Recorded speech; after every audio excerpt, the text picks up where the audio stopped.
Okay, let's spend a little time talking about frequency rewards or loyalty programs. You pick the name that you prefer, and strategically how they fit into your organization's overall strategy.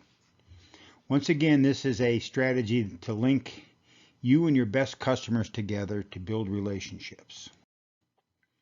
So why would anyone put a rewards program in? Well, the challenge of relationship marketing, of course, is to develop a special relationships with your best customers. So the question is, how do we do that?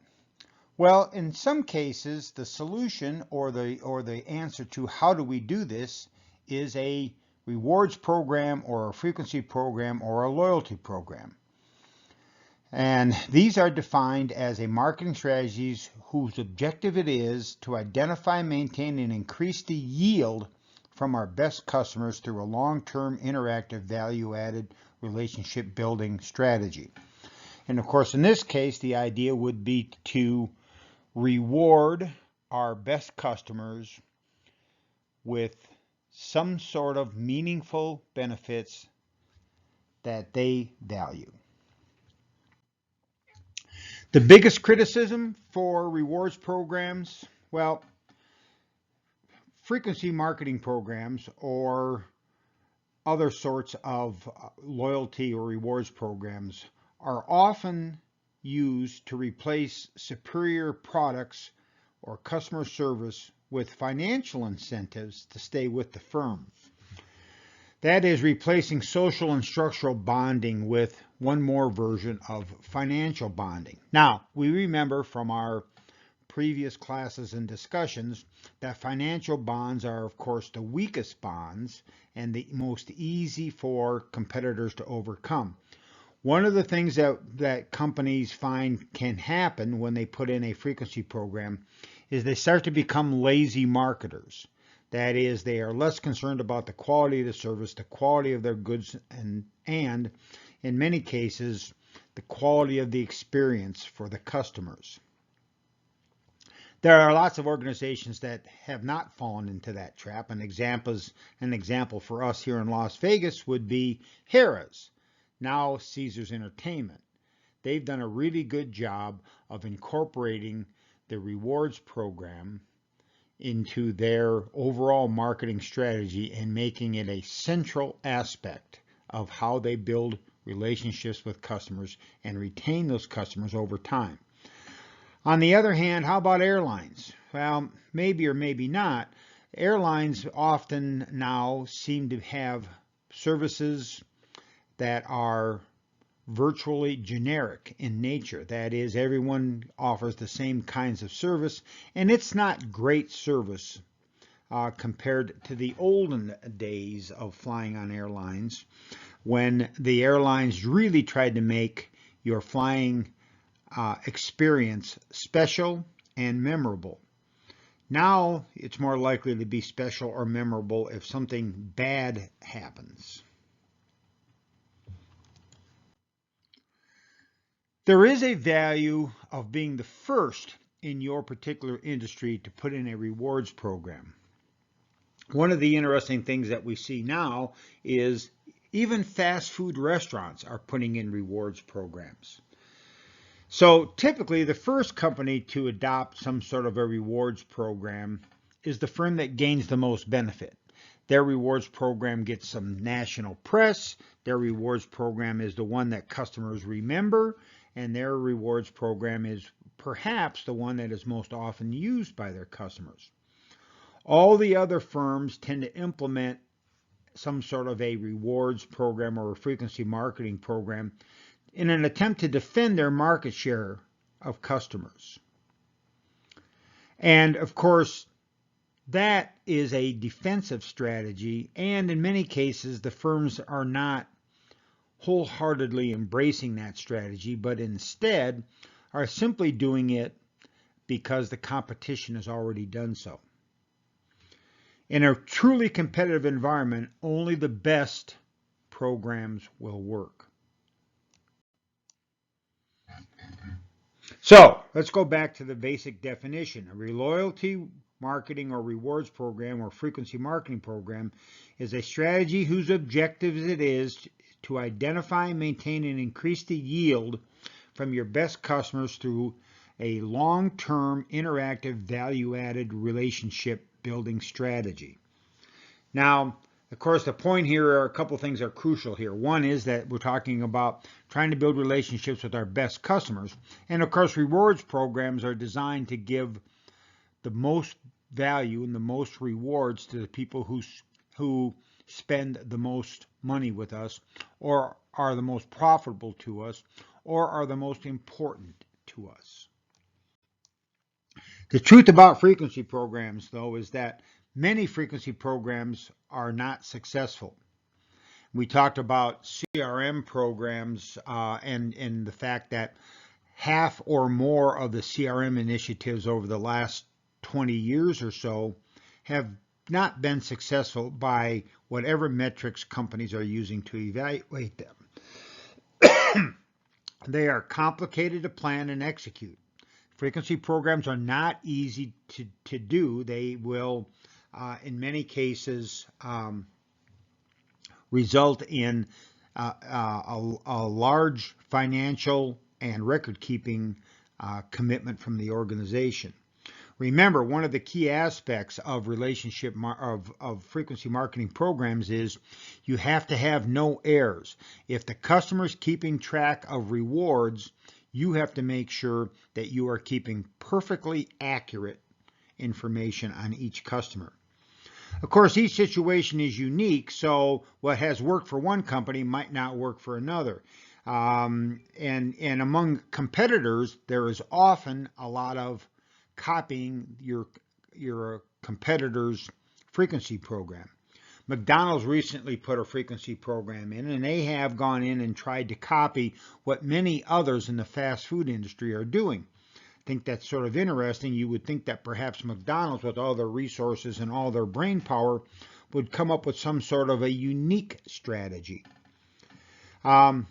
Once again, frequency programs can be expensive, so make sure that you have metrics to determine whether or not they are worth it, and make sure that you've done your homework using lifetime value tables to identify when you have succeeded in creating more profit compared to the cost for those frequency programs.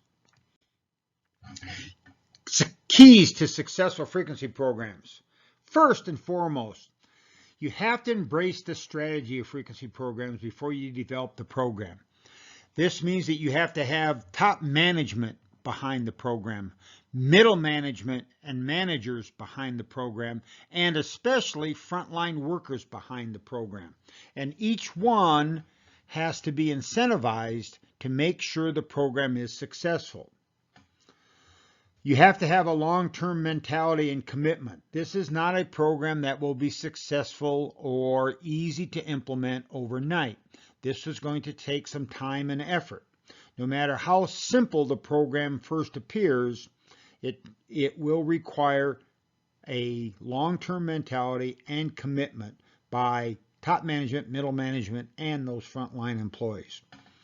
And it really needs to be part of a total relationship marketing program, not necessarily the only part of the relationship marketing program.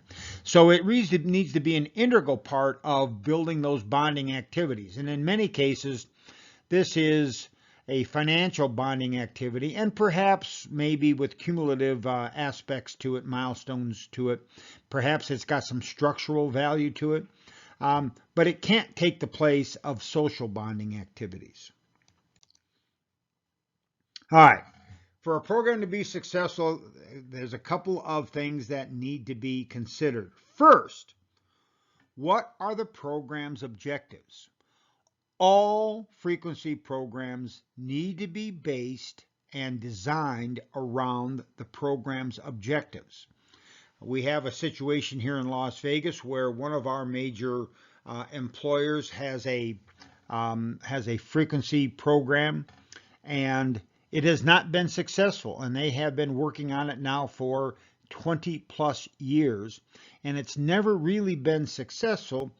I think in part because they've never really clearly defined what they want the program to do. So, always ask yourself, what are the program's objectives? Define your objectives clearly and know how you're going to measure their successfulness. Without that, these tend to be programs that are not highly focused, and the execution of these programs tends to be not focused enough to be successful. Typical goals include increasing average order size, order frequency, share of customer, building strong relationships to prevent brand switching, and of course, even others. Another key to a successful frequency program: assess your organization's readiness to have a direct relationship with the customer.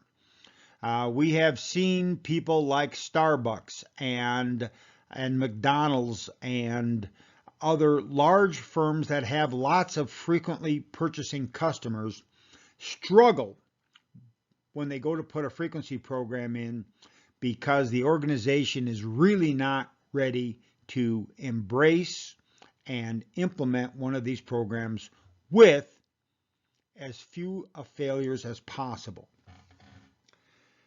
Always remember, a frequency marketing program requires high levels of commitment, and that high level of commitment needs to be from top management, middle management, and once again, especially those frontline employees. Recognize your best customers and provide them with special treatment.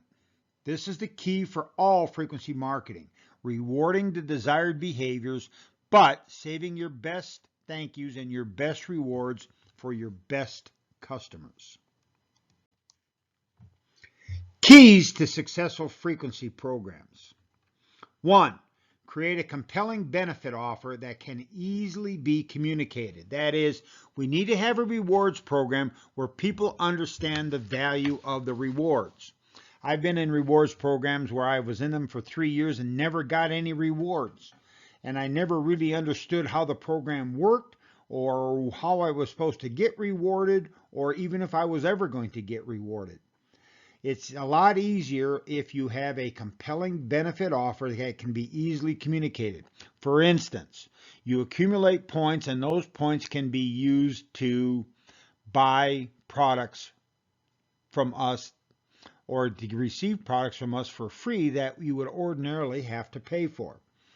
Another key: the frequency program has to be substantial and credible. That is, it has to actually have value for customers. Customers have to see it as a substantial benefit package. And it needs to be credible. That is, we need to have some successes. We need to see people enjoying the benefits of the rewards. It has to be easy to understand. Can you state the value proposition in one sentence? For instance, remember the famous Big Gulp Club, which was one of the very, very early frequency programs. It's a very simple program. We give you a card every time you buy a big gulp. We stamp the card, and then after 6 big gulps, you turn the card in and we give you a free big gulp. So, how can I explain that in one sentence? Every time you buy 6 big gulps, we give you 1 free. That's the program. Everybody gets it. It's simple. It has to fit your audience and have a genuine appeal for them. That is, you can't be giving people some sort of hard or soft benefits, or offering them some sort of hard or soft benefits that they don't see any value in. If you do that, you will have a program that won't be successful and will be discounted, or eventually you'll have to quit the program. Don't overemphasize the reward element of the program. Remember, we talked about this a number of times. Most rewards programs that are successful and meaningful have a substantial number of the benefits associated with them as soft benefits, those that cost the firm almost nothing. Very few of them are really driven on strictly hard benefits.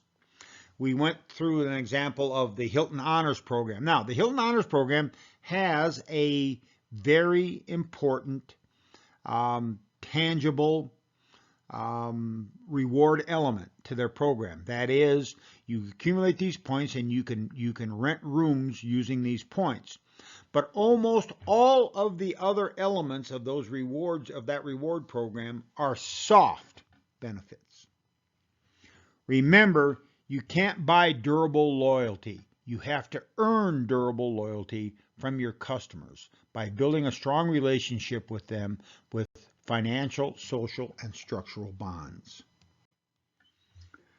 Use soft benefits to make your customers feel special. Remember, when I've talked about this before and a number of times, I am a huge believer in looking at soft benefits. They are more difficult for the competition to replicate. They are unique to your organization. They make your customers feel special.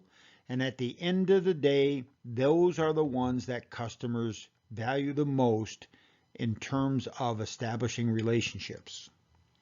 Make the members feel special and important. Give them the norm effect. Make sure that they understand that they are important and special, and your organization recognizes that. Special treatments might include access to special information, customer events, extra service, expedited services, VIP treatment, and of course, separate special move to the front of the line aspects. Along with simple things like perhaps free close-up parking. Don't communicate with members, communicate with them. So don't communicate to your members. That is, don't tell your members stuff. Build a two-way communication with them. Build that dialogue. Communicate frequently with relevant, personalized, customized, response-invoking pieces. In a different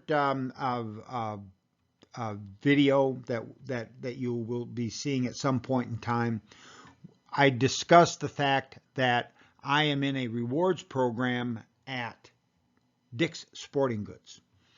Dick's Sporting Goods sends me, on the average, 2 or 3 communications a day. That was what I would call maybe even more than just frequent communications.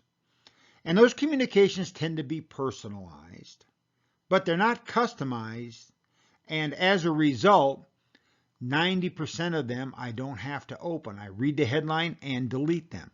That is really not building a dialogue with your customers. That is bombarding them with emails. Build a database to support the program's objectives. And of course, one of the reasons that many organizations put a rewards program in is to capture data so that they will be able to have a customer database so that they can, in fact, understand who their customers are and get to know them better. But you have to be willing to use that database in that way. Record, report, and update information. Remember that with loyalty or rewards or frequency programs, the information has to be 100% accurate, especially at the individual purchase level.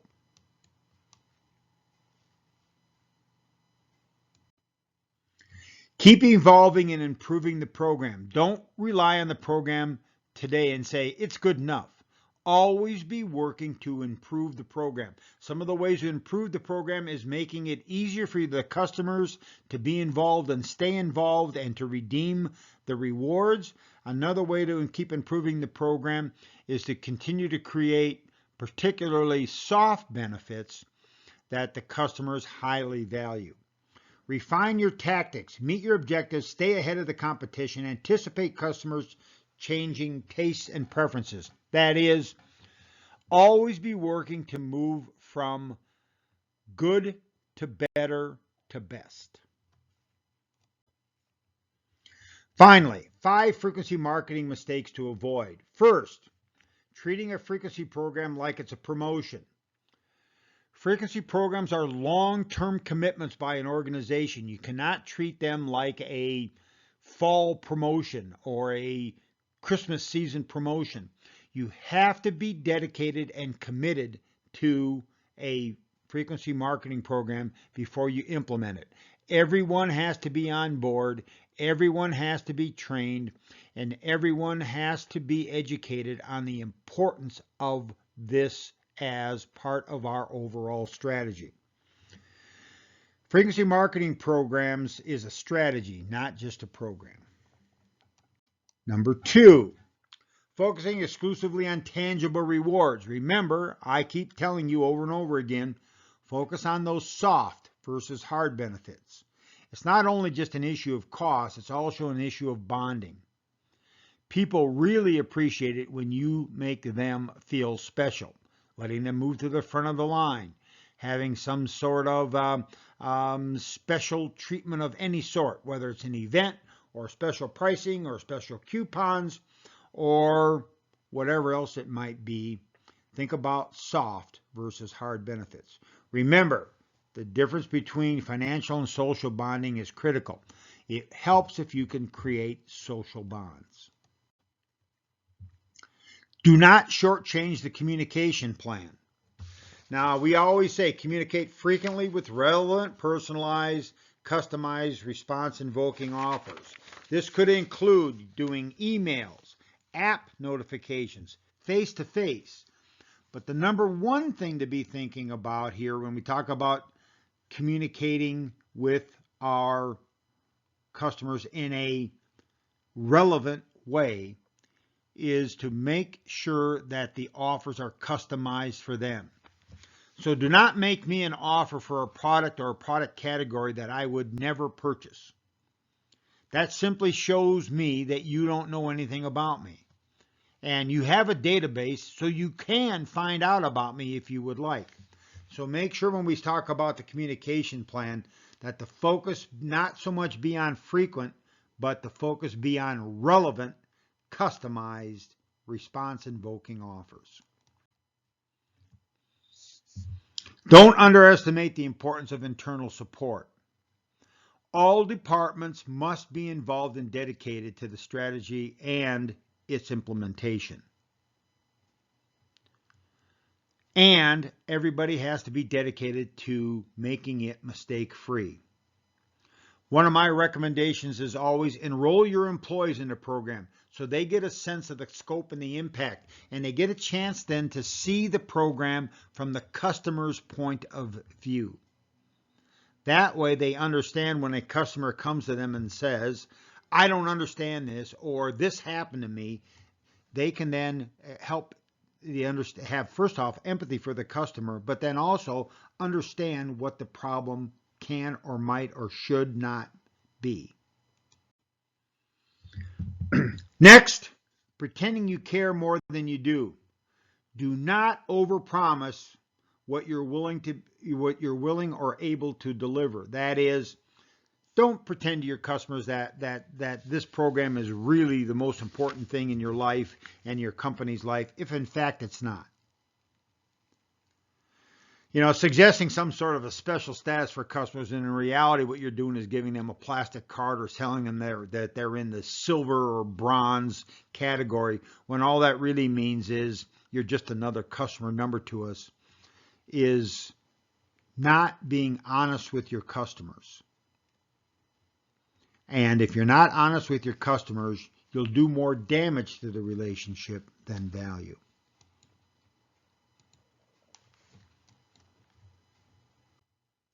So in summary, loyalty, rewards, or frequency programs have become a large part of many firms' overall strategy. Let me remind you one more time, the number one key in creating a program that meets the organization's objectives for its implementation is the critical aspect of this. Always be thinking about what the goal was. Remember that old saying that we say, it's hard to remember that the objective was to drain the swamp when you're up to your ears in alligators. Remember the goal or the objective of the program when you started.